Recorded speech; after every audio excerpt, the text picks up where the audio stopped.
Hey guys, welcome back to another Deepwoods RC video. Today we are finally going to be having a look at the Traxxas Traxxs. So we finally got our hands on a new set of deep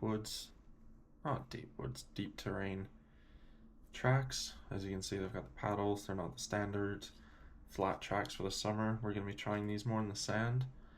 I have been thinking about 3D printing a set, but with the cold we have up here and the snow and the ice and everything it's going to be going through, I wanted to stick with the original because I can order all the parts separately for them, fix them if anything breaks, hopefully they don't, and they've got really nice rubber, which is a lot easier just to print than all these individual pieces and then get the bearings right in the hardware. Also, the suspension in these feels really good. I've got two individual swing arms on one common arm. This one's fixed, and you have a tension adjustment just down in there, if you can see it. That screw, I'm assuming, is a tensioner. We've also got this extra shock that's going to go and bolt itself to the portal axle on the back. We do have two slightly different variations because you do have a rear track and a front track. The rear is slightly longer because it doesn't have to turn. The front axle needs a little bit shorter tracks just to maximize your turning radius. And we do have our complete set. So I'm going to go ahead and get these out. So we've got the two rears, the two fronts. Like I said, I feel really good. I'm really excited to see how these guys work. They seem to spin really nice. So I'm going to go ahead and get the truck. And we're going to get started on this. So this is the truck that we're going to be installing it on. It is the TRX4 Sport, so it does not have the locking differentials or the 2-speed gearbox. That is my Defender, which just got an upgrade that we will go over possibly in another video. A little bit of an easier upgrade to do, not really, but you might see that one on the TikTok. So this is obviously, like I said, the base model TRX4, so we don't have the light kit in this one. Nothing fancy. The only things I have done to it is I did these seat risers 3D printed. You can put seats in. That's for the other body I have on it, so you can kind of see through the windows on that one. We have our co-pilot, and we also did the skid plate risers on the sides just to bring those skid plates up, the rock sliders up flush with the bottom of the truck's frame, just to give us a little more clearance. We won't catch on these sides as much with those installed. So I'm going to go ahead and pop the wheels off, and then we're going to get into how we install these tracks. Alright, so I went ahead and threw on one of the tracks just to figure out how it works before showing you guys real quick. As you can see, they sit a little more angled towards the front like this. I am not 100% sure if that is due to, yeah, it's due to this spring on the back here. As you can see, when I rotate it, it compresses a little bit. Assuming that's just to absorb any of the shocks coming this way so it doesn't translate into your portal and ruin your gears. But when you do set it down on its full weight, it does go and place itself back with this suspension arm here and the shock in the back, and just the natural forces pushing down on it. As you can see, really nice, pretty simple install. We're just gonna move this, there we go. You do have to remove, there's a 17mm here. You just got to pop that off there, and it'll give you access to your wheel nut on the inside because it's quite a lot further in than usual, all the way down in there. Pop this guy back on real quick, if I can see it. Hello. Welcome to Deepwood Struggles with Plastic Screws. Very simple actually for the install. I'm very happy with how simple it actually is. On the back here, if I flip it over, we have a couple little screws. Can you see it in the light on the back of the portal? So not the very two bottom ones, but the ones just in the center there. You're going to want to pull those out with a number 2 hex, and then the retainer on the spring here just kind of clips over it, and then you'll be able to put the screws back in. You don't need any aftermarket hardware to install these, which I do really like.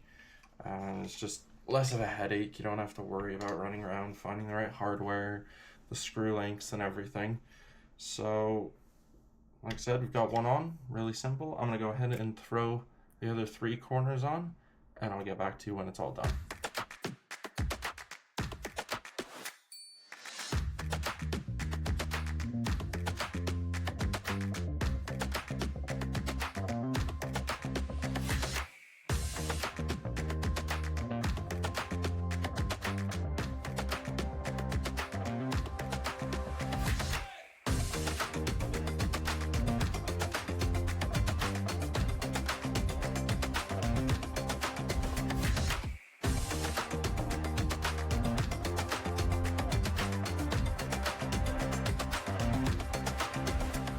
So guys, there we go. We've got all 4 Traxxs on.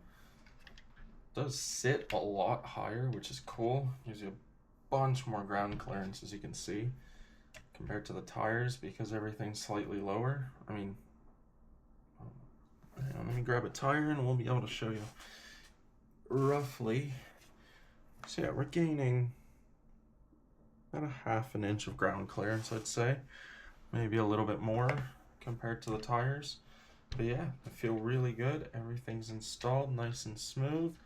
I might go ahead and just reposition the rear shocks because they are angled forwards. I'm not sure if I should pull them back a little bit, drop that, give it a little more lift. The fronts, I don't think I have that option, but I can just screw down the preset, give it the most height off the preset, because the articulation is not going to matter too much for the winter and the snow, although it does have quite a decent amount before that back tire wants to lift, which is right about there. So you know, we've still got a decent amount of articulation before we lift. So let's go ahead and throw the body on it and see what it looks like with the shell and check our clearances and whatnot. Oh, there we go, we're all clipped in. So it seems to clear really well, as you can see, the front. Let's see if I can get it back a bit on the desk. There we go. If we lift the front, we are still clearing, and I think that's mainly because this part has been trimmed off this body. But even at full tilt, we have full clearance every which way we go. And the bumper has also been cut down to size, but that's because of the other body I run. The 2 sides have been cut off this stock Traxxas bumper on the front.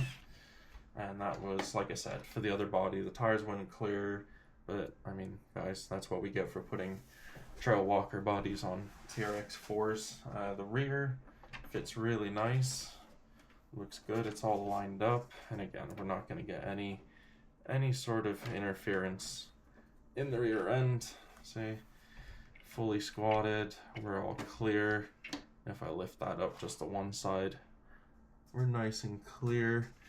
Just very close here to the skid plate. If I can turn this around and show you guys, so close that gets, but it is not touching. Even if the paddle goes through there, it won't have any issues with rubbing. So hopefully, let me turn this guy back around for you. Hopefully soon this week we will have a video of it running. Keep an eye out on the TikTok page and possibly a longer version on the YouTube, or I will link the video from the group ride straight to my page and you guys will be able to check it out from there, because we do a lot of filming over the summer, a little less in the winter, but now I will be able to get out a little more, have a little more fun, show you guys a little more of the trail and what we do, especially in the winter time. I know you guys haven't seen much of it yet. You saw some older videos with the CX10 build, but as of yet, we have no Traxxs or TRX4 performance reviews, but we do have another video coming soon with my Defender. I might get on that later this week and put out another little few clips for you guys, or a longer form video, maybe both, who knows. And thanks for tagging along. Really simple install. The rear is a little trickier because obviously you can't turn the axles to give you that extra clearance like you can in the front, but it is really well manageable. I've just used Mac Tools small driver set screwdriver. It fits its whole length in there. There's a way to get it behind the portal on the rear. I might in the future switch out these stock rubbers for the wider ones. I do have someone who 3D prints TPU and TPE for me. I'm just wondering what the clearance is on the inside here to the turning, not the turning suspend points, but the steering knuckle on the front end there. So for now, that's gonna do it. I'm gonna go ahead and put this guy back up on the rack. Maybe give it a quick test later on today just to make sure everything spins properly and isn't binding, that I've not misinstalled anything. But like I said, really simple. Those two screws on the bottom, clip it in place, take your 17 mils off the front, tighten down, throw them back together, and you're all set and ready to go. So thank you guys for watching. Stay tuned for a little more soon. This winter we will have more stuff to show you guys.